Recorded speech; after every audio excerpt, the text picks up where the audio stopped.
مہینہ اس سے بھی تعلق رکھتا ہے۔ اس طرح مال لٹ گیا کوئی بات نہیں، جان چلی گئی کوئی بات نہیں، مگر دین کو اپنے ہاتھوں سے جانے نہیں دینا چاہیے۔ یہ درس ہمیں پاکیزہ ہستیوں کی ان زندگیوں سے ملتا ہے جنہوں نے اپنی زندگیاں قربان کی ہے دین میں۔ حضرت امام حسین رضی اللہ عنہ ہر کے انتہائی مقربین میں ان کا شمار ہے۔ پوری کائنات میں انبیاء کے بعد، پوری کائنات انبیاء کے بعد اور بڑے درجوں کے فرشتے جو ان کو چھوڑ کر سب سے بڑے مقامات پر جو فائز ہے وہ خلفاء راشدین، چار خلفاء راشدین۔ تو جو امت میں سب سے بڑے درجوں پر فائز ہیں ان میں سے حضرت سیدنا علی مرتضیٰ حیدر کرار رضی اللہ عنہ بھی شامل ہیں۔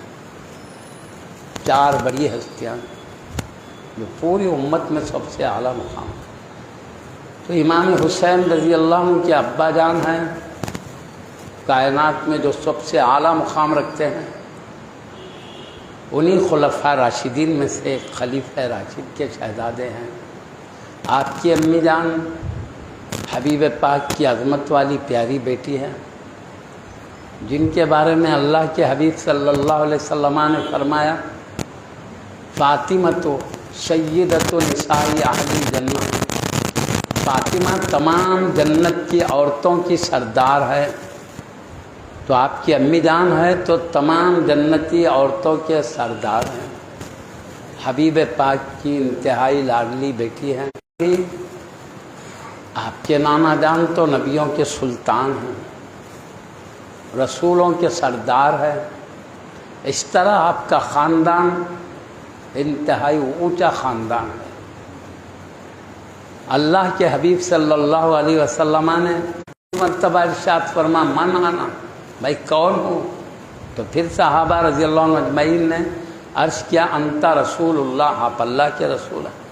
تو پیارے نبی نے فرمایا انا محمد بن عبد اللہ بن عبد المطلب، میں محمد ہوں، میرے ابا عبداللہ ہیں، میرے دادا عبد المطلب ہے۔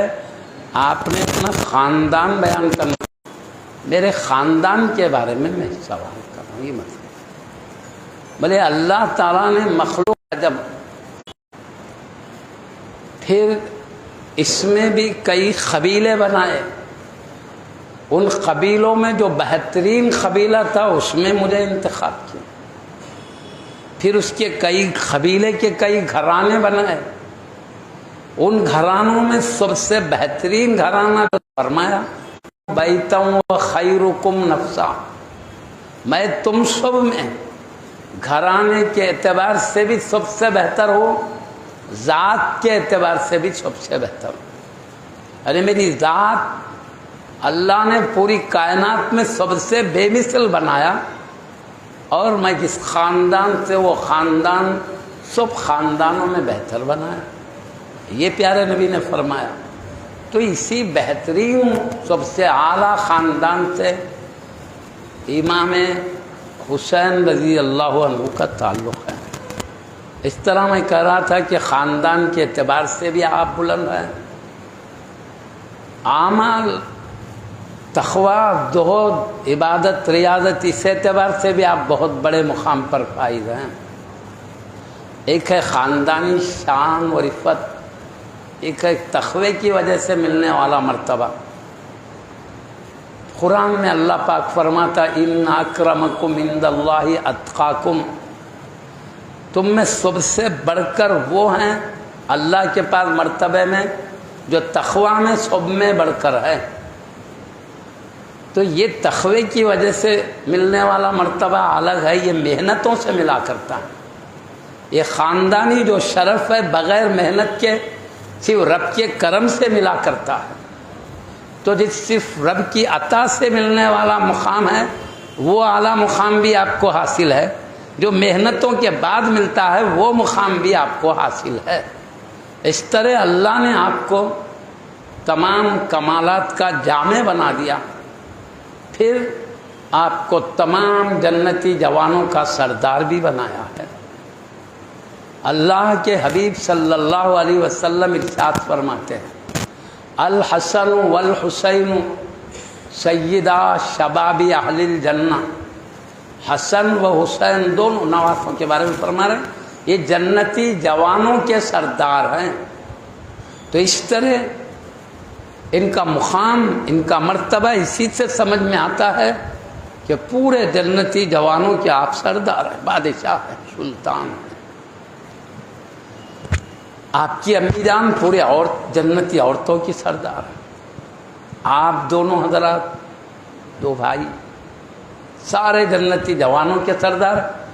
اسی سے ہم سمجھ سکتے ہیں مقام کتنا بڑا اللہ نے دیا ہے، مرتبہ کتنا اونچا ہے، سمجھ سکتے ہیں۔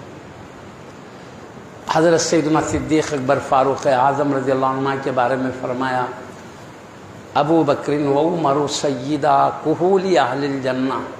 ابو بکر و عمر دونوں جنتی بوڑھوں کے سردار ہیں، بڑی عمر والوں۔ اس کا مطلب یہ ہے عمر دنیا میں جس کی بڑی ہوئی، دنیا کے اعتبار سے جو بڑی عمر میں انتقال کر گئے، ان کے سردار صدیق اکبر فاروق اعظم رضی اللہ۔ اور حسنین کریمین رضی اللہ عنہ کو فرمایا نوجوانان جنت کے سردار، مطلب جو نوجوانی کی عمر میں انتقال کر گئے ان کے سردار حسنین کریمین۔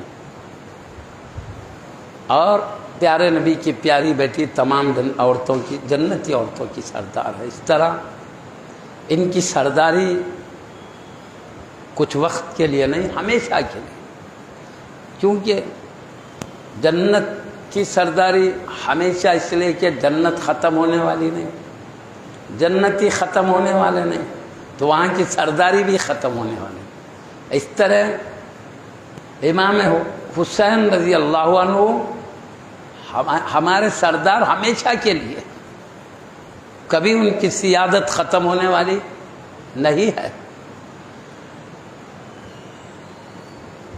حضرت امام حسن امام حسین رضی اللہ عنہما کے بارے میں حضرت سیدی محدث دکن ولی کامل سیدی سید عبداللہ شاہ صاحب قبلہ علیہ رحمت و رضوان نے شہادت نامہ ایک کتاب ہے جس میں امام حسین رضی اللہ عنہ کی شہادت کا تذکرہ، اس سے پہلے اہل بیت کرام کی عظمت و شان بھی بتائے ہیں، تمام اہل بیت کا ہی مقام بتائے ہیں۔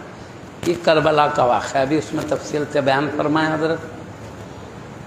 تو اس میں ذکر فرماتے ہیں کہ اللہ کے حبیب صلی اللہ علیہ وسلم شب معراج جنت میں گئے تو اللہ نے پورا جنت میں آپ کو داخلہ عطا فرمایا، جنت کے اندر تک جا کے معائنہ کیا۔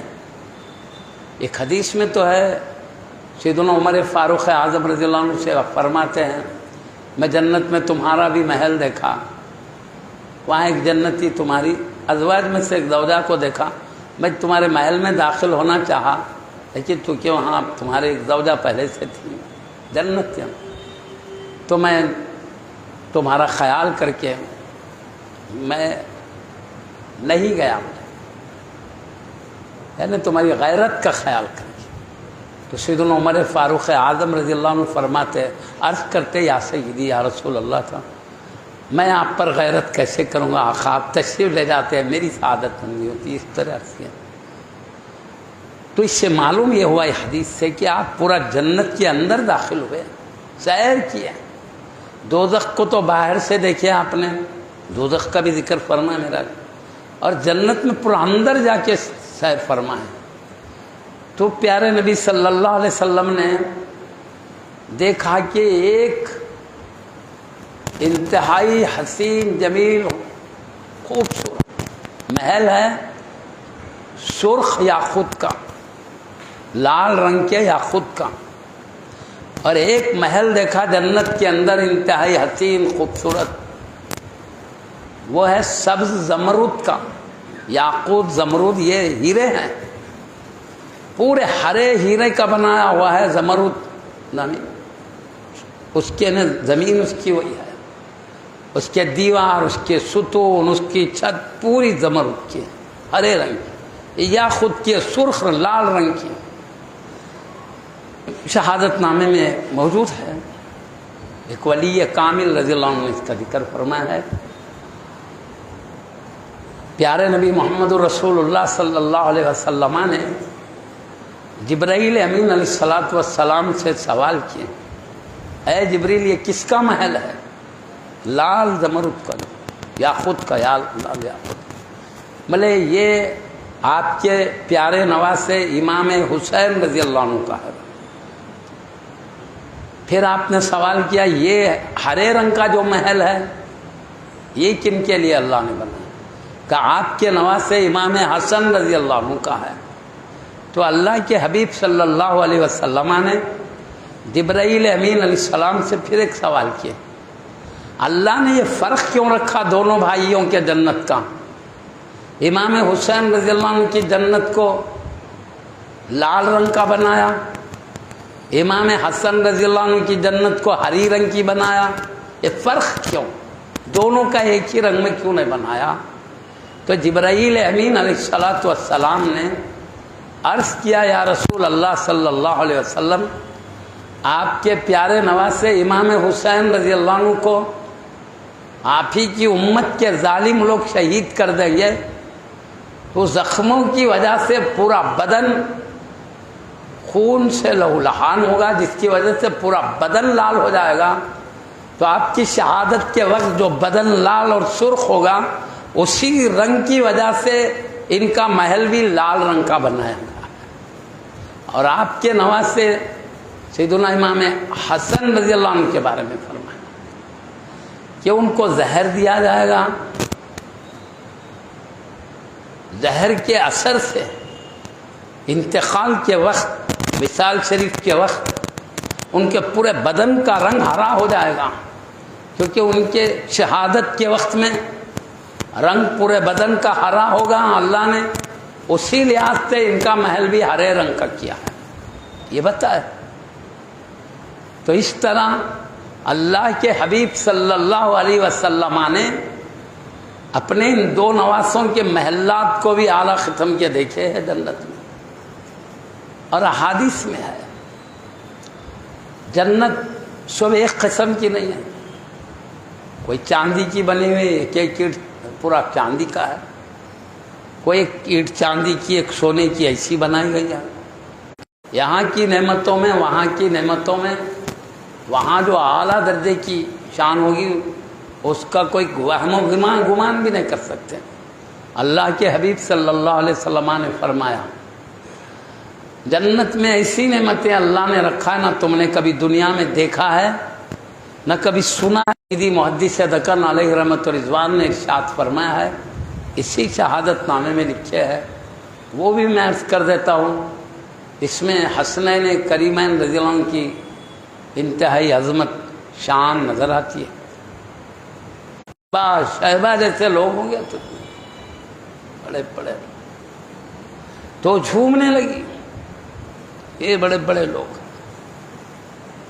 دنیا میں اللہ نے ان کو بڑائی دی، لیکن یہ لوگ اللہ کے بندوں پر ظلم کیے، ستائے، اللہ کی نافرمانیاں کی، اللہ کی بات کو رد کر دی، تمام وجہ سے دوزخ بنائی گئی۔ جنت نے پوچھا، اے اللہ تو مجھ کو کس کے لیے بنایا، مجھ میں کون داخل ہوں گے؟ تو اللہ نے کہا تجھ میں کثیر تعداد، پریشان حال، مصیبت زدہ غریبوں، تو جھومنے لگی، کہا میں راضی ہوں پروردگار۔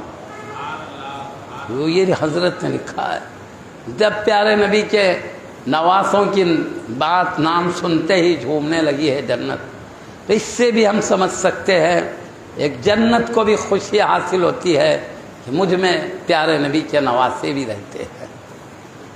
اس طرح حضرت سیدی محدث دکن رضی اللہ تعالی احبہما اے اللہ میں 2 نواسوں سے محبت کرتا ہوں، تو بھی محبت فرما۔ اور فرماتے وہ احب من یحبہما، اور اے اللہ جو میرے نواسوں سے محبت کرے، جو بھی محبت کرے تو ان محبت کرنے والوں سے بھی محبت فرما۔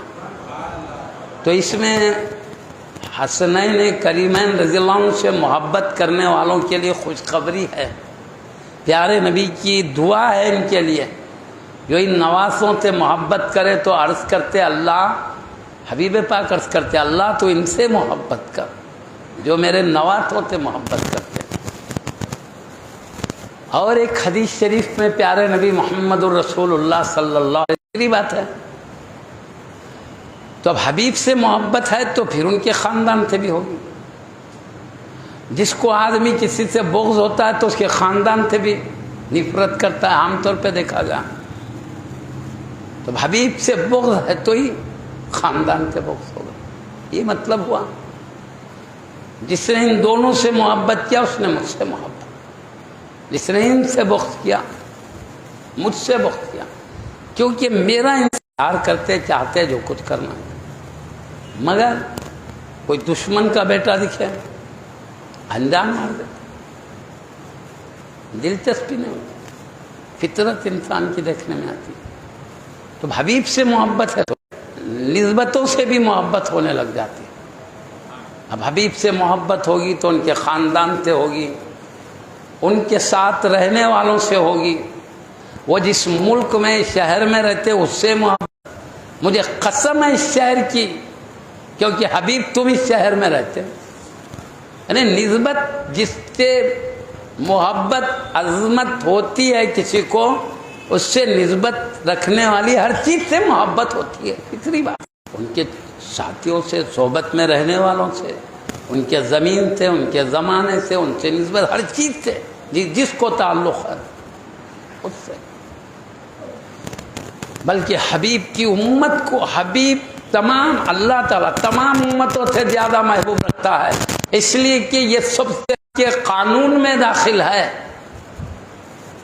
کہ اہل بیت کرام کی محبت ضروری ہے اہل سنت کے قانون کے لحاظ سے۔ جو اہل سنت کا ہوگا اہل بیت سے محبت کرنے والا ہوگا، جو محبت نہیں کرتا وہ اہل سنت میں داخل ہی نہیں ہے، پکی بات ہے۔ ان کے پاس اہل بیت کرام کی محبت، لیکن اس کے ساتھ صحابہ کی تمام اولیاء اللہ کی محبت بھی ضروری ہے، تو یہ سب اللہ سے رسول سے تعلق رکھنے والے محبوب بندے ہیں۔ تو ہم اہل بیت کرام کی محبت کو اہل سنت کی نشانی قرار دیتے ہیں، مگر صحابہ کی محبت کے ساتھ لگی ہونا یہ بھی ضروری ہے۔ تمام اولیاء اللہ، میں تم کو جو حق کا پیغام پہنچا رہا ہوں، کتنی مشقتیں تکلیفیں آقا نے برداشت کی اللہ کا پیغام بندوں تک پہنچانے کے لیے۔ جب ایسے ماحول میں تھے، کوئی بھی آپ اپنے محسن کو ان کا خیر یہ چاہ رہے، ان کو تکلیف ہے، بے ادبیوں کے ذریعے بھی جیسے ہو سکتا تھا دیتے رہے، لیکن آقا نے نہیں چھوڑا بھلائی، چاہتے تھے کہ چاہے وہ مجھے کے مستحق بن گئے۔ پیارے نبی کی کوشش ہے، آقا نے کئی تکلیفیں برداشت کر کے امت کو نجات کی طرف لائے۔ بعض صحابہ کرام رضی اللہ عنہ اجمعین کو پیارے نبی کے احسان کا خیال آیا، حبیب ہم کدھر تھے، نبی نے کدھر لایا، ہم جہنم کے گڑھے کی طرف چلے گئے تھے، کناروں پہ تھے، گرنے والے تھے، حبیب نے ہم کو بچا کے جنت کی بہاروں کا مستحق بنا دیا ہے۔ آقا کا بہت بڑا احسان ہے، ہماری ابدی راحت و سکون کا آقا کے کوششوں اور آپ کے محنتوں کی وجہ سے آج ہم، میرے رشتہ داروں سے محبت کرو، بس یہ میں چاہتا ہوں۔ تو اللہ کہہ رہا ہے یہ مجھے دولت نہیں، میرے خاندان سے محبت کرو، یہ اللہ نے حکم دیا۔ اب مفسرین نے یہ بات بھی فرمایا ہے کہ قرابت کی محبت یعنی اپنے اپنے رشتہ داروں سے مل کر رہو، محبت سے رہو، صلہ رحمی کرو، قطع رحمی مت کرو، اور ادب محبت عظمت معاملے میں کوئی کمی نہیں۔ معزز سامعین کرام، بلکہ قیامت تک ہر مومن اہل بیت کرام کی محبت کو اپنے ایمان کا حصہ سمجھتا ہے۔ نبی سے محبت کرنا سکھاؤ، وحب اہل بیتی، نبی کے اہل بیت سے محبت کرنا سکھاؤ، وعلم القرآن، اور قرآن سکھاؤ۔ اللہ کے حبیب کی اپنی اور اپنے اہل کے بارے میں فرماتے ہیں کہ تم اپنی اولاد کو محبت سکھاؤ، ان کی محبت ہو تو پھر تمام احکامات پر عمل کرنا آسان بھی ہوتا ہے۔ ہم کو نبی سے محبت ہو گئی، آٹومیٹک یہ نبی کی حال ہے، محبت ہوگی۔ پھر جب محبت ہوتی ہے تو محبت اطاعت کی طرف لے جاتی ہے، جو جس سے محبت کرتا ہے ان کی بات سنتا ہے نا۔ نبی سے محبت ہے تو نبی کی بات سنیں گے، اللہ سے محبت ہے اللہ کی بات سنیں گے۔ محبت اطاعت کراتی، اور محبت کے ساتھ جو اطاعت ہوتی ہے اس میں اخلاص ہوتا ہے۔ اخلاص یعنی واقع میں جیسے عبادت کا حق ہے، جیسے اطاعت کا حق ہے وہ ہوتا ہے۔ میں آپ کو بتاؤں، ایک بادشاہ ہے ملک کا، مثال دے رہا ہوں، وہ ظالم ہے، اس سے محبت نہیں ہوتی۔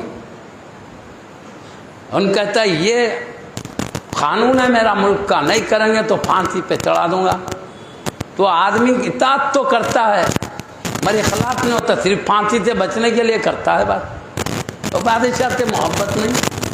ظالم ہے، لہذا اطاعت تو کرتا ہے مگر پھانسی سے بچنے کے لیے، اس کی بات کا احترام کر کے نہیں، اپنے آپ کو پھانسی سے بچانے کے لیے۔ یہ ہے محبت ہے۔ ایک بادشاہ ہے، عدل والا ہے، بڑا اچھا ہے، محبت ہو گئی، وہ کچھ قانون بتاتا ہے تو کیا کرتے لوگ؟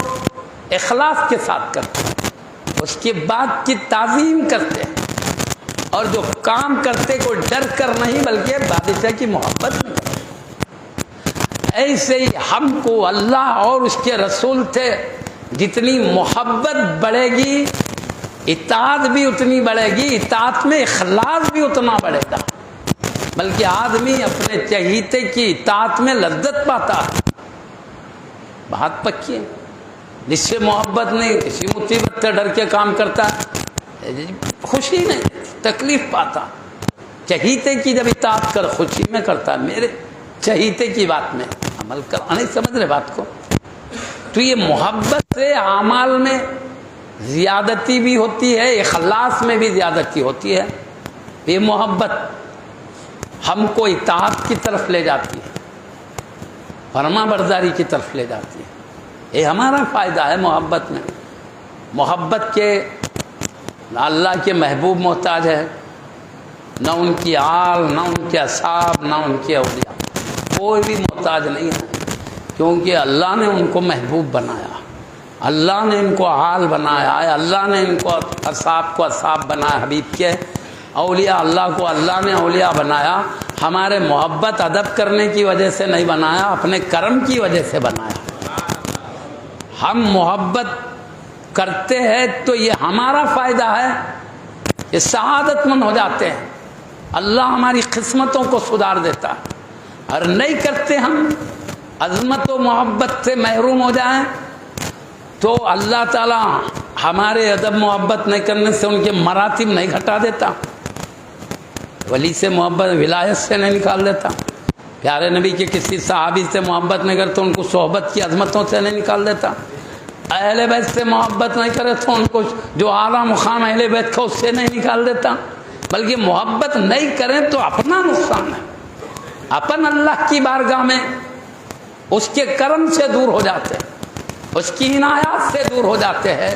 تو ان سے محبت خود ہمارا فائدہ ہے، ہمارے لیے سعادت مندی کا سبب ہے، یہ بات یاد رکھیں۔ ان کا کچھ نہیں، وہ محبت کرو نہیں کرو وہ اللہ کے محبوب ہے، مقرب ہے، بڑے مقام والے ہیں، اللہ نے چن لیا ہے ان کو بڑے مقامات کے لیے، بس یہ ہماری سعادت مندی سمجھیے آپ حضرات، ہم ہی سمجھتے ہیں۔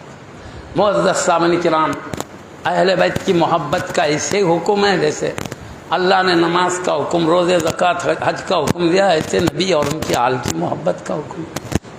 ایسی صحابہ اولیاء اللہ کی بھی تعظیم کا قرآن میں احادیث میں ذکر آتا ہے. فی الحال یہاں پر اہل بیت کرام کا جو مقام ہے ہمیں وہ بتانا ہے. معزز سامعین کرام،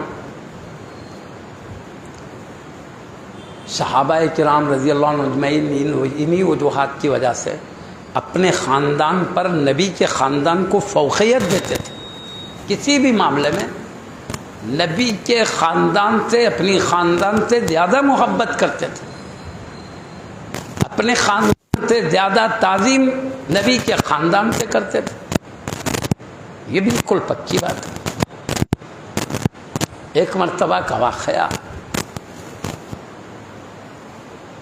حضرت سیدنا عمر فاروق اعظم رضی اللہ تعالیٰ عنہ خلیفہ تھے. اس وقت کی بات ہے. سیدنا امیر معاویہ رضی اللہ عنہ گورنر بنائے تھے حضرت عمر فاروق اعظم. اب لازمی بات ہے، آپ کے ملک کے وہ گورنر ہے تو ملکی معاملات میں کچھ بھی گفتگو ہو سکتی ہے. تو ایک مرتبہ عمر فاروق اعظم رضی اللہ عنہ بات کرتے بیٹھے تھے. کن سے؟ سیدنا امیر معاویہ رضی اللہ عنہ. گھر کے اندر بات کرتے بیٹھے.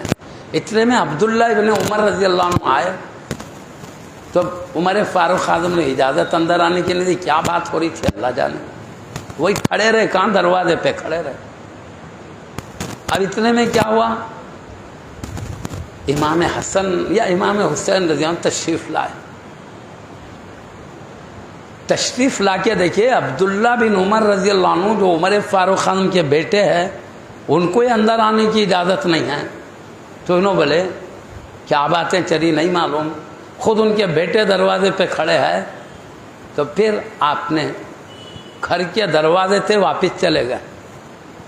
یہ بات معلوم ہوئی عمر فاروق اعظم رضی اللہ عنہ کہ امام حسین رضی تشریف لائے، دیکھ کر چلے گئے ہیں. تو ہوا کیا، آپ نے پیارے نبی کے عظمت اور عفت والے شہزادے سے فرماتے ہیں میں سنا کہ تم آئے اور ادھر سے چلے گئے، کیا بات؟ تو انہوں نے کہا میں دیکھا کہ آپ کے بیٹے خود دروازے پہ کھڑے ہیں. گھر والے گھر کے بیٹے وہ خود نہیں آ سکتے ہیں. میں سمجھا پھر میرے کو کہاں سے اجازت ملے گی، میں اس لیے واپس چلے گا. تو آپ فرماتے ہیں میرے بیٹے کا وہ حق نہیں ہے میرے گھر میں داخل ہے جو تم حق رکھتے ہو. بے اجازت بھی تم آ سکتے تھے. فرماتے ہیں یہ جو ہمارے سروں پر بال اگائے ہیں یہ تمہاری برکت سے اگائے ہیں. بولے اب بتاؤ کتنا احترام، کتنی چاہت، کتنی محبت ہے نبی کے خاندان سے. یہ امیر المومنین ہے، اونچا مقام رکھتے ہیں.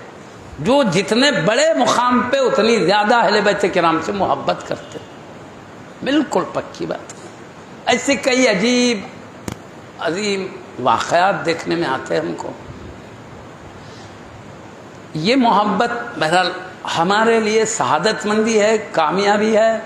اس کے بغیر نجات، کامیابی نہیں، ایمان کا نور نہیں، ایمان کا کمال. اب معزز سامعین کرام، بے پناہ آپ کی عظمتیں ہے، رفتیں ہے مختلف پہلوؤں میں.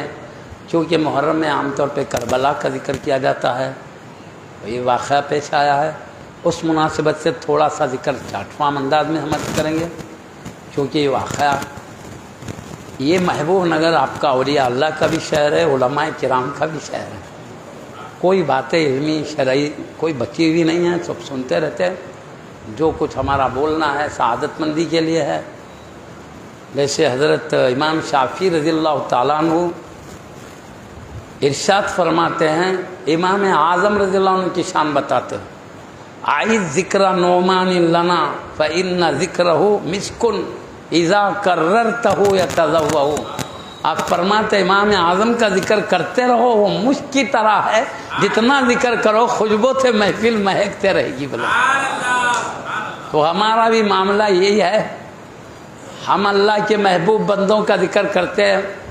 خصوصاً یہ اہل بیت کرام کا ذکر کیا ہے، مشک کی طرح، جتنا ذکر کرو محفل مشک کی خوشبو سے معطر رہے گی.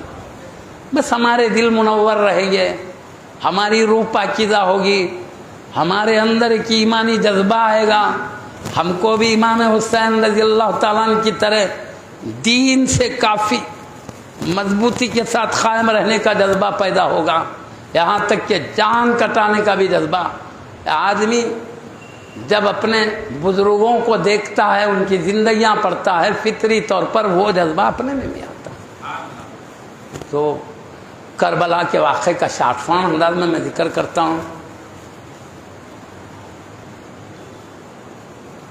اور اس کی پیچھے سے لاتا ہوں، تھوڑی مگر پیچھے سے۔ یہ واقعہ کربلا کا ہوا کیوں، وجہ کیا ہو گئی، اس کو سمجھنے سے پہلے ہم کو یہ دنیا کی زندگی سمجھنا پڑتا ہے، یہ دنیا کی زندگی ہے کیوں۔ بالکل تھوڑے دن کے لیے اللہ بھیج رہا بلا لے رہا، بھیج رہا بلا رہا۔ ابھی تو پیدا ہوتے ختم ہو جا رہے ہیں، کئی تو ایک مزائل پڑا کہ پورے ایک دم ختم، بھیجا اللہ ادھر بلا بھی رہا ہے۔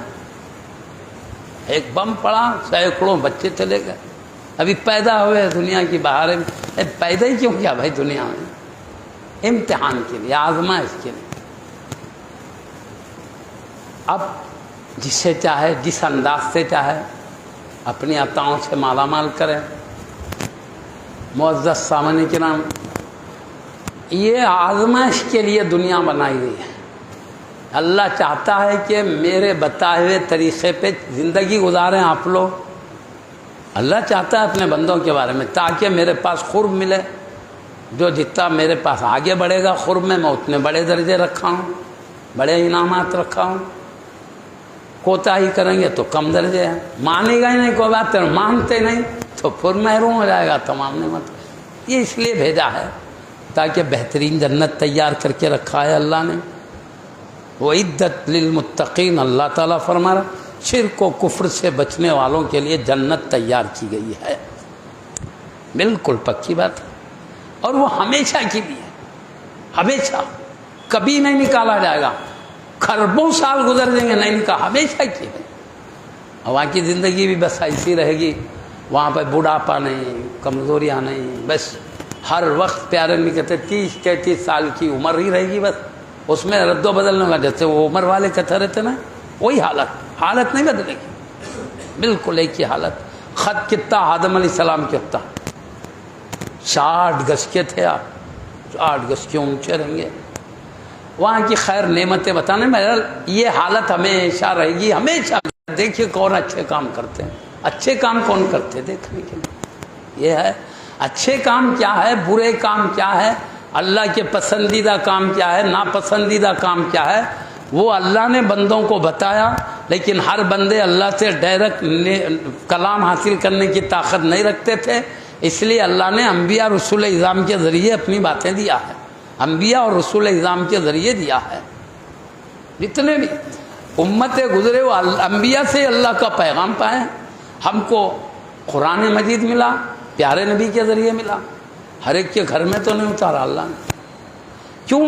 وہ ڈائریکٹ اللہ سے لینے کی طاقت رکھتے تھے، ان کو دیا پوری کائنات کو پہنچانے کے۔ اب پیارے نبی صلی اللہ علیہ وسلم کو آخری نبی بنایا، اس کے بعد کوئی نبی نہیں، اب اس کے بعد کوئی نئی شریعت بھی نہیں، اب قرآن ہی پر عمل کرنا ہے۔ اب انسان کا مزاج ہے، آزاد رہا تو عمل کرا تو کرا، چھوڑے تو چھوڑا۔ اس کے کوئی رہنما ہو، لے جانے والے تو چلتا ہے، رہنما نہیں ہو تو جدھر بولے ادھر چلے جاتا۔ رہنما ضروری ہے۔ جیسے ہر امت کے لیے اللہ نے نبی بھیجا، ہمارے لیے حبیب پاک کو بھیجا۔ حبیب پاک کے وصال شریف کے بعد اب کوئی نبی پیدا ہونے والے نہیں ہیں، لہذا امت کو سنبھالنے کے لیے خلافت کا سلسلہ شروع ہوا۔ اس لیے حبیب پاک صلی اللہ علیہ وسلم کے وصال شریف کے بعد اپنا رہنما، اپنا ہادی، تمام مومنین کا امیر، پیارے نبی کا خلیفہ انتخاب کیا۔ تمام مسلمانوں نے متفق ہو کر، وہ کون تھے؟ صحابہ اہل بیتی تھے نا، انہوں نے سب متفقہ طور پر سیدنا صدیق اکبر رضی اللہ تعالیٰ عنہ کو اپنا امیر بنایا، کہا اللہ کے نبی کے خلیفہ۔ آپ نے جو مقصد تھا امت کو سنبھالنے کا پورا کیا، یعنی دین کی حفاظت، سلامتی، اس کو آگے بڑھتے رہنا، یہ کوشش کرتے رہے۔ جیسے حبیب پاک کا وصال ہوتے ہی فتنہ شروع ہوا، کوئی نبوت کا دعویٰ کر رہا ہے، کوئی زکوٰۃ کا انکار کر رہا ہے، کوئی اسلام سے مرتد ہو جا رہا ہے۔ تو آپ نے پوری سختی کے ساتھ، پورے صحابہ ایک ٹائم ایک طرف ہو گئے، آپ اکیلے ایک طرف ہو گئے۔ بہرحال ایسے بھی آپ سب کہتے ہیں کہ پیارے نبی نے ایک قافلہ بھیجا تھا حضرت اسامہ رضی اللہ عنہ کی قیادت میں، بڑی فوجی لشکر دشمنوں کی۔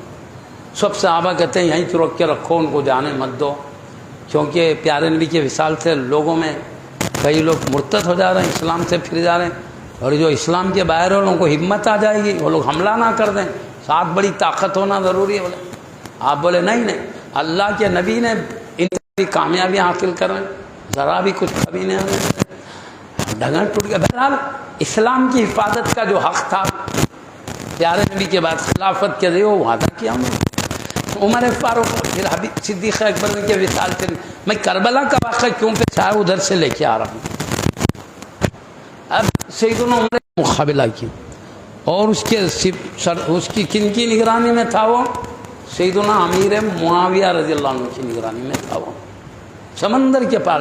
اور پیارے نبی پہلے ہی خواب دیکھے تھے میری امت سمندر کے پار جا کے دشمن سے مقابلہ کرے۔ مطلب دین کے لیے جو کرنا تھا انہوں نے کیا، جو مقصد تھا پورا کرے، اور سارے مسلمان بھی قرار دیکھو سب نے متفقہ طور پہ خلیفہ مانا۔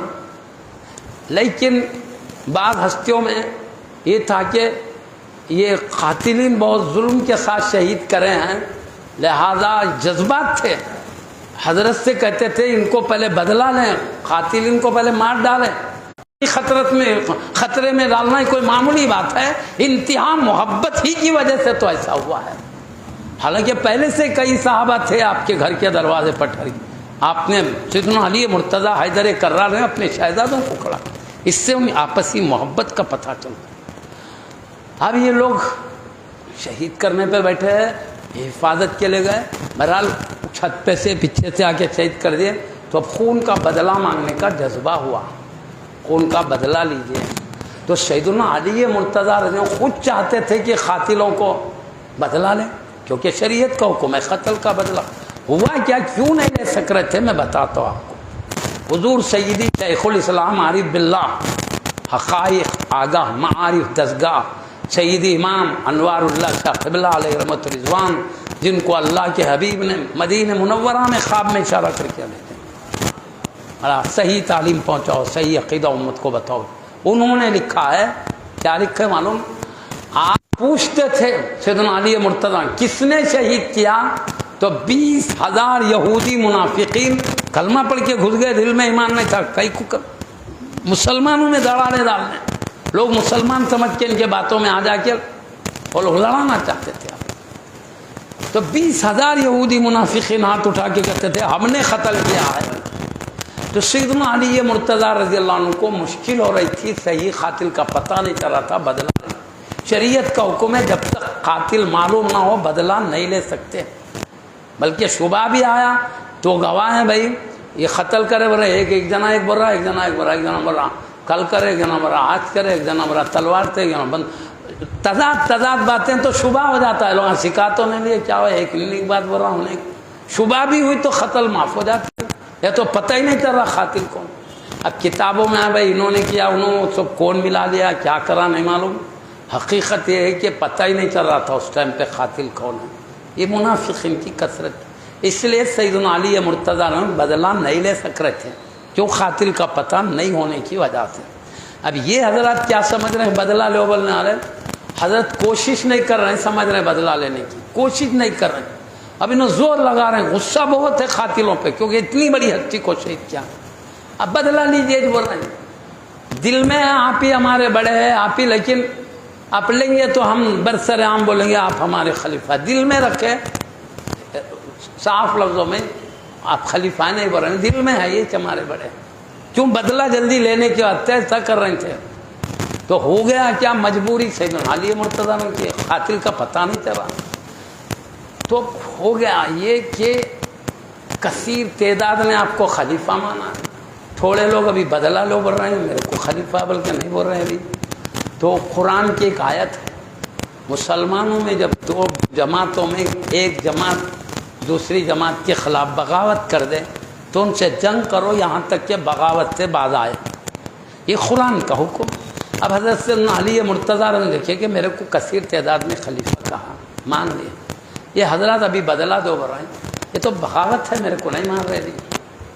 قرآن کا حکم ہے جنگ کرو, تو وہ قرآن کا حکم بجا لانے کی نیت سے جنگ فرما رہے تھے آپ, تاکہ یہ لوگ باز آئیں. اور یہ حضرات, ارے ہم کیا غلط کر رہے ہیں؟ ہم شریعت کا حکم مان رہے ہیں. قتل کا بدلہ غلط بولا اللہ نے, ہم وہی شریعت کا حکم ہے. انہوں سمجھ رہے ہیں ہم اپنا بدلہ مانگنے میں حق پہ ہے. سیدنا علی نے بول رہے ہیں مجھے حکم ہے, ہم کو حکم ہے کہ بغاوت ہو تو جنگ کرو. انہوں کہہ رہے ہیں خون کا بدلہ. انہوں بھی بول رہے ہیں میں دین کے لیے کام کر رہا ہوں. میں حضرت سیدنا علی مرتضیٰ حیدر کرار رضی اللہ عنہ حق پر تھے, حق پر تھے. ان سے خطا ہو رہی تھی, لیکن نفس کی ذاتی دشمنی میں نہیں, دینی جذبے میں شہادت کا. وہاں سے وہاں خبر پہنچنے 1 مہینے کا ٹائم ہے بھائی. گھوڑوں پہ اونٹوں پہ جانے کا ہے, وہ جہازہ نہیں ہے فوری اڑ کے, فون نہیں ہے اطلاع کے لیے, وہ لمبا ان کو تو بعد میں, پہلے لڑائی جہاں ہوئی. تو حضرت کو بولے تو ام المومنین رضی اللہ عنہ بڑے بڑے صحابہ کے گھر پہ پہنچا ہوں. خود سیدتنا عائشہ صدیقہ کے بیٹے عبد الرحمن ابن ابو بکر کو بولے پورے تعظیم چلی جائے کہ ان کو گھر پہ پہنچا دو. بولے سمجھ رہے بات کو, لڑائی ہے مگر احترام میری ماں بول رہے ہیں, کیونکہ قرآن میں آپ پیارے نبی کی ازواج مومنین کی ماں ہے. اسی موقع پر لڑائی چل رہی, ادھر سیدنا امیر معاویہ سیدنا علی مرتضیٰ رضی کی شان میں تعریفات سن رہے شاعروں سے. ارے لڑائی مسئلے کی ہے, ذات کی محبت, یہ تعریفات سن رہے. سیدی بانی جان قبلہ نے لکھا ہے کہ مرتضیٰ حیدر کرار رضی اللہ عنہ شہید ہوئے, ان کے بعد حضرت سیدنا امام حسن رضی اللہ عنہ حضرت سیدنا علی مرتضیٰ رضی اللہ عنہ کے بعد وہ خلیفہ بنے. مکہ مدینہ سب ان کے ہاتھ میں. حضرت امیر معاویہ ملک شام پر حاکم تھے, گورنر جب سے وہیں پہ تھے, وہ وہیں پہ حکومت کرے. اور پیارے نبی ایک بات بولے, میری خلافت مدینے میں ہوگی, میری حکومت ملک شام میں ہوگی. بولے مطلب خلافت, یہ خلافت بولے مدینے میں اور حکومت بولے ملک شام میں, کیونکہ وہ امیر معاویہ رضی اللہ عنہ حاکم تھے, گورنر تھے. حکومت بولے مگر خلافت کو بھی میری بول رہے ہیں, حکومت کو بھی میری بول رہے ہیں. مطلب کیا, خلافت میں بھی میرے دین کی حمایت ہوگی, حکومت میں بھی ملک شام میں میری حمایت ہوگی, میرے ہی دین کی بات کو. اب میں بتا رہا ہوں, آگے یزید کا معاملہ آتا, اس کو بتانے پیچھے سے لاڑوں ہوئی کئی کچھ کربلا کا بات, وہ بتانے میں پیچھے تھے تو پورا سمجھ میں آتا بھائی اچانک کیا ہوا, وہ بتانے کو میں ٹائم لیا آپ کا. اب کیا ہوا, سال کے بعد یزید کیا ہوا, ان کی جگہ بیٹھا تخت پہ. کون؟ یزید امیر معاویہ کا بیٹا بیٹھا. یہ بیٹھا تو ملک شام والے پورے حاکم مان لیے, مگر مدینے مکے والوں کی اکثریت نے یزید کو حاکم نہیں مانا. کچھ لوگ مانے تھے, لیکن یزید کی خرابیوں کو دیکھا, یزید کی بات خرابیوں کو دیکھا, مان کے پھر نکل گئے اس کے. بڑا ہے بولے بعد میں ہم نہیں مانتے بھائی. تو ہو گیا کیا معلوم, ملک مدینہ کے گورنر کے ذریعے انہوں نے پیغام پہنچایا امام حسین رضی اللہ عنہ. دین ایمان سب آگے بڑھانے کے لیے تھا, اور اسلام کو جو ابن اسیر رحمۃ اللہ علیہ کی لکھی ہوئی کتاب ہے تاریخ کامل, اس میں لکھا ہوا ہے یزید تاریک صلاۃ تھا, نمازوں کا چھوڑنے والا تھا, شارب خمر تھا, شراب پینے والا تھا. اور لکھا ہے وہ حکومت حسین رضی اللہ عنہ نے دیکھا جو خود اپنے آپ کو نہیں بچا سکتا اسلام پر, پوری امت کو کیسے بچائے گا.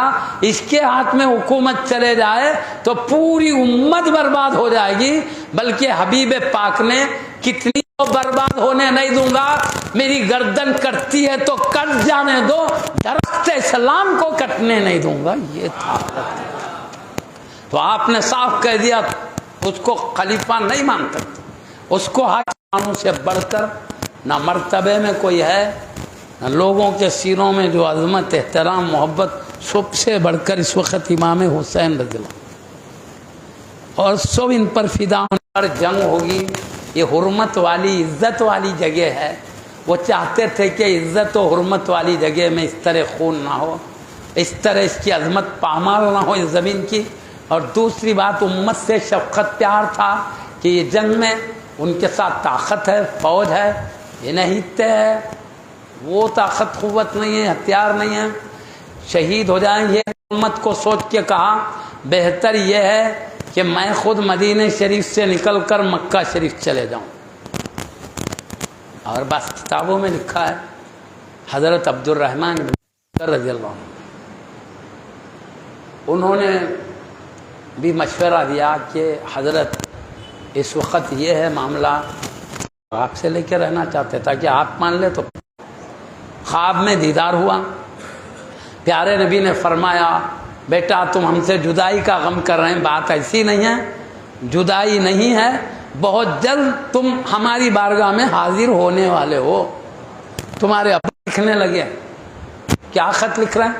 حضرت یہ یزید جب سے حاکم بنا ہے ہمارا دین برباد ہو رہا، ہم کو اسلام سمجھانے والا کوئی نہیں، آپ تشریف لا رہے ہیں، ڈر کے سب خاموش نہیں ہے، کونوں اپنی جان کو بچ کے، اتنی دن ہوتی تھی، ڈر کے اپنی جان کو۔ آج یہ رات کو دیکھ کے ہم سمجھ سکتے ہیں ہر کوئی بلکہ اپنی جان میں ساتھ بھرپور دیں گے، کیونکہ ان کے خطوں میں جو جذبات ہے وہ میرے کو ساتھ چھوڑنے والے نہیں۔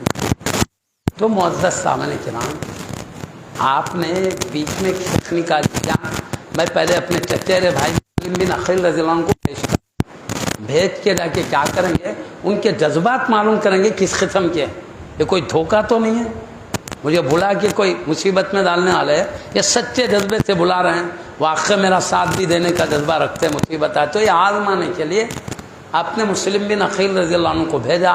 تو آپ جاتے ہی ہجوم ہزاروں کا ٹوٹ پڑا، معلوم ہوا کہ امام حسین رضی اللہ عنہ بھیجا اپنے چچیرے بھائی کو، تو آپ کے ہاتھوں میں ہاتھ رکھ کے امام حسین رضی اللہ عنہ کی غلامی کا وعدہ کرنے لگے، ہم امام حسین کے غلام بن کر زندگی گزاریں، ان پر جان قربان قسم کی باتیں کرنے لگے۔ تو حضرت مصیبت ڈھالے، یہ بول کے آپ خاموش بیٹھ گئے، زیادہ زور میں لگا رہے تھے کیونکہ وہ بھی اہل بیت کے بہت چاہنے والے تھے۔ تو دیکھیے انہوں نے زور نہیں لگا رہے ہیں، اپنی جگہ خاموش بیٹھے۔ ایک کوفہ کا گورنر تھا عبید اللہ ابن زیاد نام، اس کو وہاں سے نکال کے کیا کریں، رضی اللہ عنہ کو تنہا چھوڑ دیا، یہ مصیبت۔ بہرحال وہ لمبا خطہ میں شافاں انداز میں کروں، بہرحال چال چل کے حضرت سے جدا کر پھر دھوکے سے بلا کے آپ سے بات کرنا صلح کی، بلکہ گورنمنٹ اندر بلا کیا، دروازے کے پیچھے تلواراں دے کے ظالموں کو کھڑا کرے، جیسے حضرت اندر کی نیت سے پیچھے سے آ کے تلواروں سے وار کر کے شہید کر دیا ان کو مسلم بن عقیل۔ تو امام حسین کے بھیجے ہوئے قاصد تھے، چچیرے بھائی تھے، ان کے ساتھ 2 شہزادے تھے، ان کو بھی بے دردی سے قید کرے، یہ سب کتابوں میں لکھا ہے۔ اب تو بولے میرا چچیرا بھائی لکھا بہت جذبات میں، لوگ جان فدا کرنے تیار ہے، دیکھو خط دیکھو، قیامت میں سوال ہوگا، اگر یہ ہم جو دین پر قائم نہیں تھے، ہم تیرے حبیب کے نواسے سے سیکھنا چاہتے تھے، اور تشریف لانے رہنمائی یوں کر دیں گے۔ یہ آپ سوچے کہ بھائی تو پیارے نبی کے پاس مجھے سوال کا جواب، خود آپ کو جذبہ تھا کہ امت صحیح رہنمائی پہ قائم رہے، آپ نے سب کو خط بتا کے نکل گئے مکے سے۔ نکلنے کے بعد جس ٹائم پہ آپ نکلے، جس تاریخ کو نکلے، اسی تاریخ کو مسلم بن عقیل رضی اللہ عنہ کو شہید کیا گیا تھا۔ اب کب نکل رہے ہیں؟ 3 ذی الحجہ کو نکلے، 60 ہجری 3 ذی الحجہ تھی، نکل رہے تھے مکے سے، اور وہاں 1 مہینے کی مسافت، چلتے چلتے آدھی دور پہنچے تو ادھر کے چند لوگ ادھر آ رہے تھے، رستے میں مل کے بعد لوگوں نے کہا حضرت آپ جن کو اپنا قاصد بنا کے بھیجے ہیں ان کو شہید کر دیا گا، وہاں کے حالات اب پہلے کی طرح نہیں، حضرت کے چاہنے والوں کو حضرت سے جدا کر دیا گیا، منتشر کر دیا گیا، یہ خبر آئی۔ تو آپ وہیں رک کے مشورہ کیا کیا کرنا چاہیے۔ میرا بعض بولے کہ واپس چلے جائیں، بعض بولے نہیں چلو دیکھیں گے آگے تو ہوتا، مگر وہ مخدرات تھے، لوح محفوظ میں تھا، جو لکھا ہوا رہتا ہے آٹومیٹک چلتے رہتا، کیونکہ پیارے نبی پہلے ہی بول دیے تھے میرے نواسے کی شہادت کربلا میں ہونے والی ہے 10 تاریخ کو۔ وہ لوہے محفوظ پہ تھا، چلنا تھا، بہرحال ایسے مشورے ہوئے کہ چلتے رہے، تو بہرحال اور آگے چلتے رہے کدھر؟ کوفہ پہنچنے کے لیے بلائے تھے نا لوگ۔ اب عراق پہنچے، وہاں پر کربلا کے میدان تک پہنچے تھے کہ فوج یزید نے فوجی دستہ بھیجایا، حضرت سیدنا حر رضی اللہ عنہ کی قیادت میں 1000 فوجی تھے۔ وہ ان کا کام کیا تھا؟ روک کے رکھو امام حسین رضی اللہ عنہ، اگر وہ مجھے بڑا مان لیں، امیر مان لیں تو چھوڑ دو، اب وہ جو چاہے کریں، ان کی جو خواہش ہو ہم پوری کریں گے، جو تمنا ہو، نہیں مانے تو روک کے رکھو۔ یہ تھا فوج کو۔ سیدنا حر رضی اللہ عنہ کا آئی یزید کا حکم ہے، آپ کو روک کے رکھے، آپ بڑے مان لے تو کوئی بات نہیں۔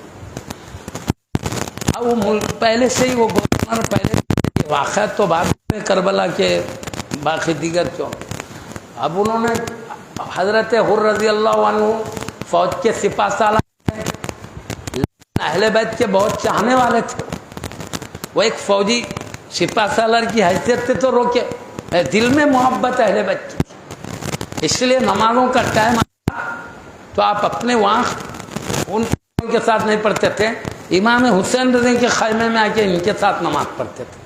یہ تو خیر بہرحال روک کے ایک ذمہ دار کی حیثیت تھے، وہ یہ سمجھے کہ شہادت تک بات نہیں، لڑائی تک بات نہیں جائے گی، یہیں پر کچھ بھی صلح ہو جائے گی، یہ سمجھ رہے تھے۔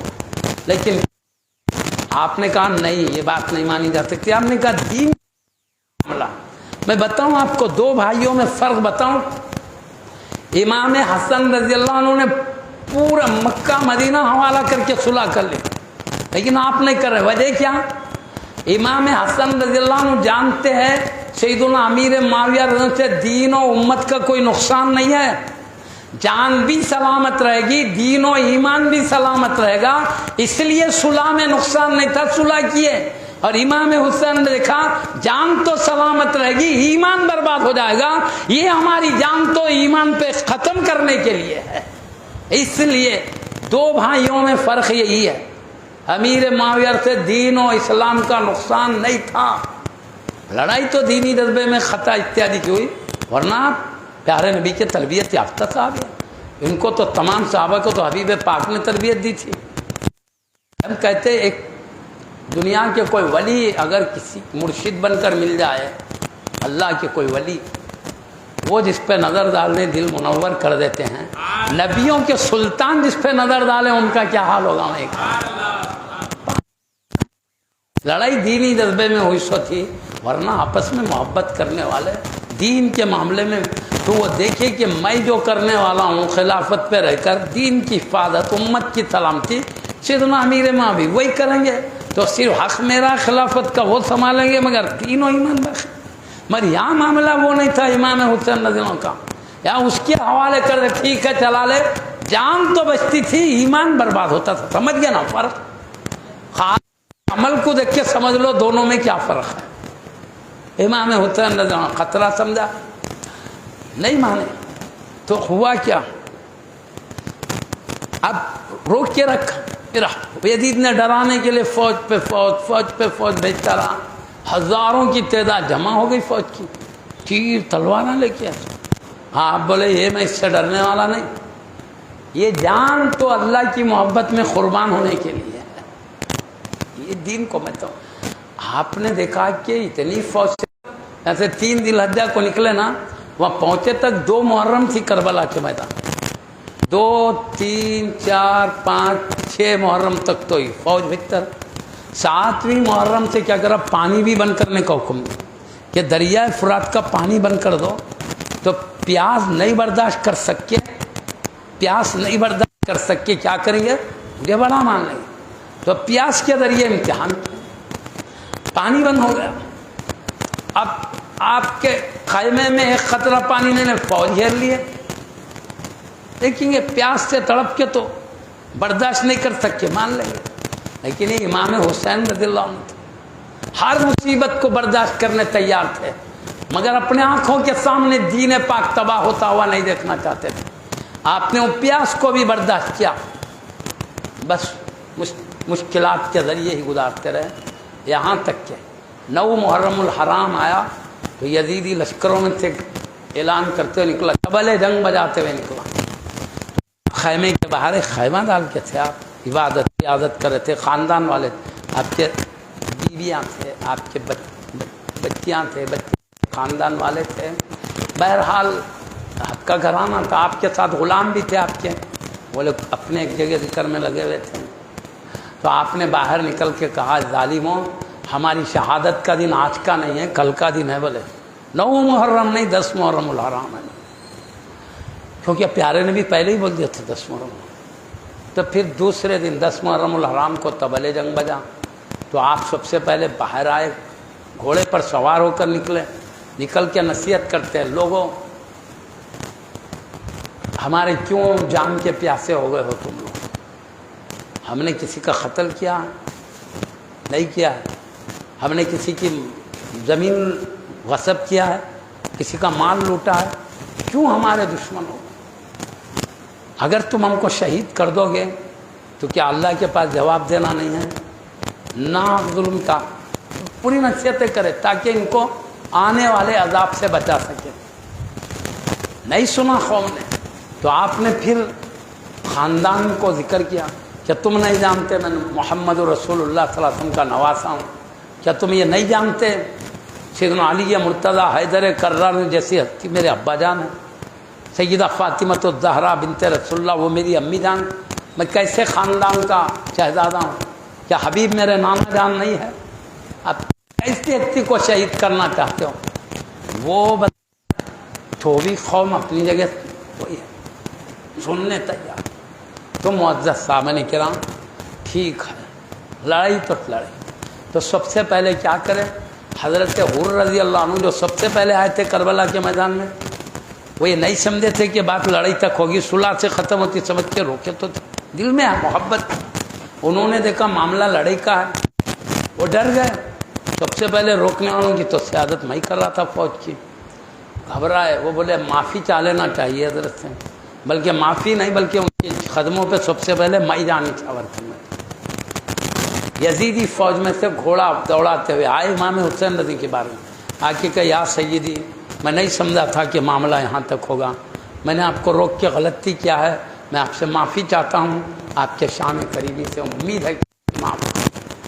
تو ہم نے کہا، حضرت نے کہا ہمارا خاندان یہ عفو درگزر کا درس سکھاتا ہے، یہیں سے تو امت کو معاف کرنے کا تعلیم ملی ہے، ہم معاف کر دیتے ہیں۔ تو کہا یا سیدی یہ ایک کرم آپ کا ہوا، دوسرا یہ ہے جیسے میں نے روکنے میں سبقت کی تھی، اب اجازت دیجیے آپ کے اوپر آپ کے قدموں میں جان نچھاور کرنے میں پہلا شخص رہوں۔ تو امام حسین نے دیکھا ان کی اس میں سعادت مندی ہے، اجازت دے دیے، تو خود یزید کی فوج سے جا کے آپ کئیوں کو جہنم میں پہنچاتے ہوئے آپ بھی شہید ہو گئے۔ اب اس کے بعد یہ خیمے میں جو غلام چلتے چلتے آپ کی خدمت کے لیے ساتھ ہو گئے تھے، ایک ایک ایک ایک کر کے اجازت لیتے گئے، قربانی دیتے رہے۔ اس کے بعد آپ کے خاندان کے شہزادگان ہیں، حضرت زین العابدین رضی اللہ تعالی عنہ جو آپ کے شہزادے مگر بیمار تھے، 22 سال کی عمر ہے، بیمار تھے اس وقت، ان کو چلنا پھرنا بڑا مشکل تھا، تو لڑنے کے لیے تو بڑی قوت، طاقت، جرأت، یعنی چستی، سرعت چاہیے، جلد یعنی چوکنا رہنا پڑتا، وہ سب مشکل تھا۔ تو ان سے پہلے آپ کے ایک اور بھائی تھے علی اکبر رضی اللہ عنہ، انہوں نے اجازت طلب کی، تو پیارے سیدنا امام حسین ان کو اجازت دے دیا۔ اب وہ جا کے لڑتے ہیں تو بالکل سیدنا علی مرتضیٰ حیدر کرار رضی اللہ عنہ جیسے کشتی کے ماہر تھے، پورے شہزادگان بھی ویسے ماہر، اپنے ابا جان کے تربیت یافتہ تھے، یہ جدھر جاتے جو سامنے آتا اس کو ختم کر دیتے تھے، کوئی بھی آپ کے سامنے ٹک نہیں سکا۔ آخر میں آپ چونکہ گھوڑا دوڑاتے بہت شدت کی پیاس لگ رہی تھی پہلے پانی میں، اب آ کے بولے ابا جان پیاس لگ رہی، تو آپ نے اپنی انگوٹھی چسائی، چسا کے کہا کچھ تسلی ہوئی آپ کی، پھر لڑنے گئے، پھر پیاس بل کے آئے، پھر چوتھا ہے، آخر میں تیسری مرتبہ آئے تو آپ نے کہا بیٹا پیاس کے بارے میں مت ڈرنا، تم بہت جلد اعلیٰ درجے کے پانی سے سیراب ہو جائیں گے۔ اشارہ شہادت کی طرف، کوثر کے جام کی طرف اشارہ تھا۔ تو پھر گئے لڑے، یہاں تک کہ زخمی ہو کر نیچے گھوڑے پہ گرے، آپ تیزی سے جا کر لا لیے، آپ اپنے دانے مبارک پر رکھا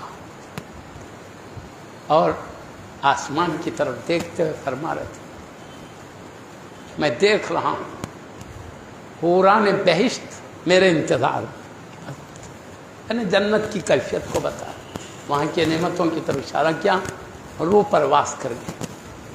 اب اس کے بعد امام زین العابدین رضی اللہ عنہ، انہوں نے جب جانا چاہتے دیکھے چلنا پھرنا بھی مشکل ہے، بیمار ہیں، تو امام حسین رضی اللہ عنہ نے فرمایا بیٹا تم لڑ ہی نہیں سکتے، تمہارا حال یہ ہے، اٹھنا بیٹھنا تمہارے لیے مشکل ہے، بیماری اتنی زیادہ ہے، اور پھر ہم شہید ہو جائیں گے، ہم بھی شہید ہو جائیں گے، کہ قافلہ رہے گا ہمارا جس میں عورتیں بھی ہیں، ان کی نگہبانی کرتے ہوئے، سیادت قیادت کرتے ہوئے ساتھ رکھنا بھی شاید اللہ کی حکمت ہوگی، اس لیے تم یہ حالت میں ہیں، ان کو اپنی قیادت میں اپنے خاندان کو اپنے گھروں تک پہنچانا بھی ہے۔ پھر دوسری بات یہ ہے کہ ہمارا خاندان آپ کے ذریعے پھیلنے والا ہے، اولاد آل بڑھے گی تم سے، یہ بھی اللہ کی حکمت ہوگی۔ پھر ہم نے جو آپ کو تعلیم دیا ہے وہ تعلیم بھی امت تک پہنچنا ہے، کئی حکمتیں اس میں، شاید اس لیے صورتحال ایسی ہے، تم رہ جاؤ بیٹا، اس میں کئی خیر برکتیں ہیں تمہارے یہاں رہنے میں، یہ بلکہ خود امام حسین رضی اللہ عنہ جانے کی تیاری کریں، تو آپ نے اپنے نانا جان کا شملہ پہن لیا، پیارے نبی صلی اللہ علیہ وسلم، اور گھوڑا سیدنا علی مرتضیٰ رضی اللہ عنہ کا، اب وہ سوال ہے، تلوار بھی سیدنا علی مرتضیٰ رضی اللہ عنہ کی تھی، وہ دلدل نامی گھوڑا، یہ ذوالفقار حیدری مشہور ہے، وہ آپ نے دو دھاری تھی، وہ ماہر لوگ ہی چلا سکتے، ورنہ خود چلانے والا زخمی ہو جاتا، دو دو طرف دھاریاں، لیکن یہ میدان کے شاہ سوار تھے، یہ گھوڑے پر سوار ہو کے گئے، پھر جتنی نصیحت کرنا تھا ان کو بتائے، آج بھی اب بھی توبہ کر لو تم، میں اللہ سے کہہ کے معافی کرا دوں گا، آج بھی تم کو توبہ کا وقت ہے، اپنی آنے والی آخرت کو برباد مت کرو، وہ ہمیشہ باقی رہنے والا، سمجھا ہے؟ سیاہ دلوں کو کچھ سمجھ میں نہیں آیا، آپ کی نصیحت پہ عمل نہیں کر سکے، سیاہ اور سخت دل ہو گئے تھے، تو آپ نے کہا آؤ کون آنا ہے لڑنے کے لیے، وہ زمانہ تھا ایک ایک کر کے لڑتے تھے، ادھر سے ایک ادھر سے، کسی میں بھی ہمت نہیں ہو رہی آپ کے مقابل میں، ختم ہوتا تو پھر دوسرا آتا تھا، وہ ختم ہوتا تیسرا، کوئی آ ہی نہیں سک رہے آپ کے بارگاہ میں، آپ کے جلال سے ڈرے ہوئے، آپ کو جانتے تھے، کوئی بھی گیا سیدھا جہنم میں چلے جاتا، اس کے معلوم تھا، سمجھے؟ کوئی نہیں آ رہا، تو پھر بولے ارے بزدلو، جب لڑنا نہیں ہے تو ٹھہرے کہیں کھنے آتے ہوئے، لڑنا بھی چاہتے ہو ٹھہرے بھی ہو، پھر آنے ہمت نہیں، آپ خود اپنی تلوار چلاتے ہوئے گئے، تو لکھا ہے اب جس سائڈ سے جاتے پورے ناشیں ڈال لیتے جاتے، پلٹ کے آتے تو پورے ناشے پڑتے تھے، لیکن کسی میں ہمت نہیں تھی کہ قریب آ کر تلوار سے وار کر سکے، جتنے آپ کو زخم ہوئے ہیں دور سے جو تیر چلاتے تھے اس کے زخم ہوئے، بس تقریباً 72 زخم آپ کے بدن پر آئے، صرف چہرے مبارک پر 33 زخم تھے، یہ لکھا ہوا ہے کتابوں میں، حقائق کا علم اللہ رکھتا ہے، ہم نے جو پڑھا ہے وہ کہہ رہے، تو اتنا خون بہہ گیا ان زخموں سے کہ آپ پورا خون جب رس چکا تو آپ گھوڑے سے نیچے گر گئے، گرتے ہی شمر لعین جو اب تک ہمت نہیں کرتا تھا، دیکھا کہ آپ کا خون بہہ چکا ہے، اب آپ میں طاقت، سینے پہ بیٹھ خنجر چلانا چاہتا تھا، تو آپ نے کہا پہلے جو نصیحت کرنا تھا، دیکھ یہ ظلم تیرے لیے آسان ہے، مگر اللہ کی بارگاہ میں جو پکڑ ہوگی وہاں بچے نکلنا مشکل ہوگا، تو اپنے آپ پر رحم کر، ابھی بھی توبہ کر لے, معافی چاہ لے. نہیں سننے تیار تھا تو آپ نے کہا آج کیا دن ہے؟ تو کہا جمعہ کا دن ہے. تو کہا کیا وقت ہے؟ تو نماز کا ٹائم ہے جمعہ کی.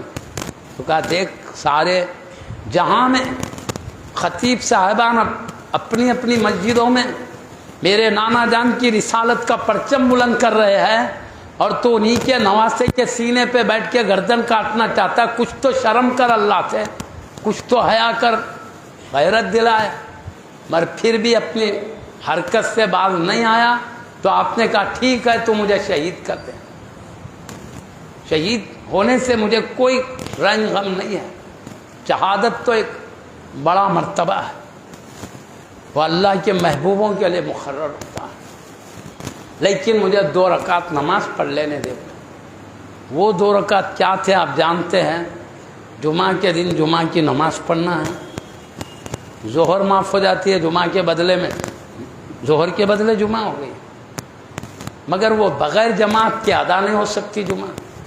اب کسی وجہ سے جماعت نہیں ہو سکتی تو اس کا بدل ظہر پڑھ لینا پڑتا ہے.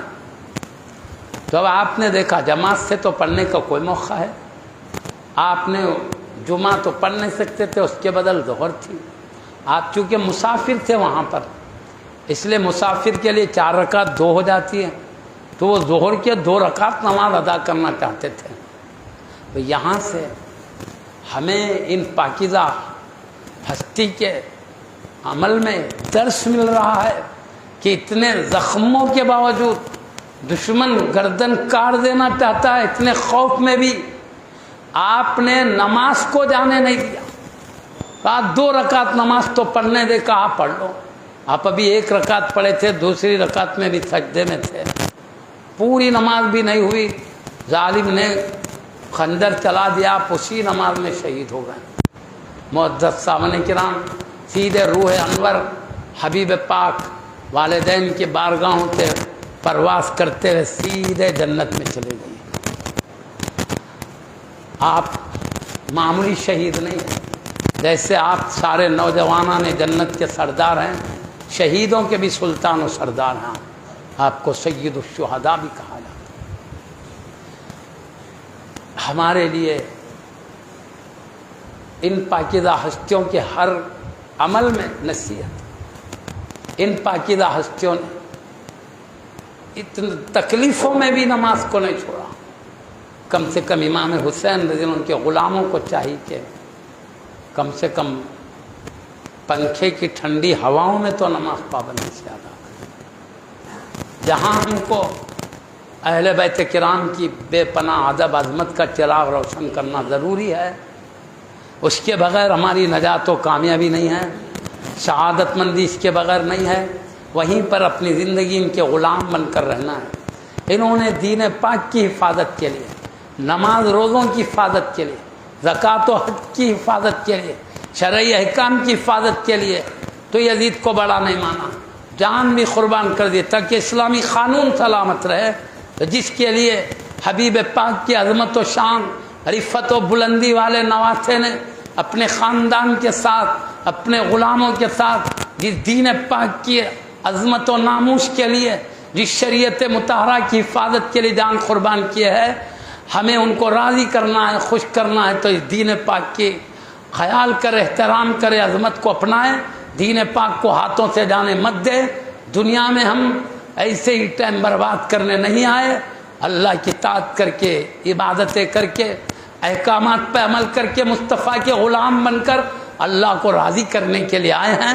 جو ان پاکیزہ ہستیوں نے ہم کو عملی طور پر بتا دیا ہے, انہی کی زندگیوں سے ہمیں یہ نمونہ ملتا ہے. ان پاکیزہ ہستیوں کی جہاں محبت و عظمت ہمارے لیے ضروری ہے, ان کے غلام بن کر زندگی گزاریں. اللہ پاک ہم کو ساری زندگی ان پاکیزہ ہستیوں کے محبت و ادب و غلامی میں گزارنے کی توفیق عطا فرمائے.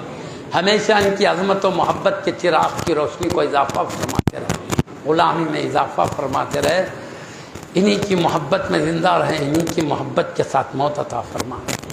محشر کے میدان میں اے اللہ تیرے حبیب پاک کے حوض کوثر کا پانی تیرے حبیب کے پیارے نواسوں سے پینے کی توفیق عطا فرما, ان کے خاندان کے نورانی ہاتھوں سے پینے کی توفیق عطا فرما. پیارے نبی کے لاڈلے صحابہ کے ہاتھوں سے پینے کی توفیق عطا فرما، پیارے نبی کے سچے اطاعت گزار اولیاء اللہ کے ہاتھوں سے پینے کی توفیق عطا فرما، انہی کی شفاعت سے ہمیں بے حساب و کتاب جنت میں داخل ہونے والے سعادت مندوں میں شامل فرما لے۔ اے پاک پروردگار، دنیا کی مصیبتوں سے ہماری حفاظت فرما، مخلوق کے شر سے بچا لے، شیاطین کے سر سے بچا لے، خبیث جنات کے شرارتوں سے بچا لے، حاسدین کی شرارتوں سے بچا لے، منافقین کی شرارتوں سے بچا لے، ہر قسم کے گمراہوں کی شرارتوں سے ہماری حفاظت فرما۔ اے پاک پروردگار، تیرے حبیب کے صدقے میں، نال اولاد کے صدقے میں ہم کو ایسے اعمال سے حفاظت فرما جس میں تیرا غضب و ناراضگی ہے، ایسے اعمال کی سعادت عطا فرما جس میں تیرا رضا اور قرب ہے، ایمان کے ساتھ زندہ رکھا، خواہ ایمان کے ساتھ موت عطا فرما، ہمارا حشر تیرے محبوبوں کے قدموں میں فرما، خواہ پاک پروردگار ہم میں جو مصیبت زدہ جس مصیبت میں مبتلا ان کی دور فرما دے، تنگ دستیاں ہیں وہ دور فرما دے، کشادہ دستیاں عطا فرما، بیماریوں میں مبتلا وہ دور فرما دے، شفائے کاملہ عاجلہ عطا فرما، ہر وقت صحت عافیت عطا فرما۔ اے پاک پروردگار، جو اعمال میں سست ہے ان کو اعمال میں چستی عطا فرما، جو اچھے اعمال میں لگے ہیں ان کے اعمال میں خشوع و خضوع عطا فرما، اس میں دیادت کی سعادت عطا فرما۔ اللہ تیری مرضی کے موافق ہماری زندگی گزارنے کی توفیق عطا فرما دے، تیرے حبیب کے ادب، محبت، وفاداری کے ساتھ، تیرے حبیب کے آل و اصحاب اولیاء کی محبت وفاداری کے ساتھ قائم رکھ، اسی وفاداری کے ساتھ موت دے۔ آمین بجاہ حبیبک سید المرسلین صلی اللہ علیہ وعلی آلہ واصحابہ اجمعین برحمتک یا ارحم الراحمین والحمد للہ رب العالمین۔ حق لا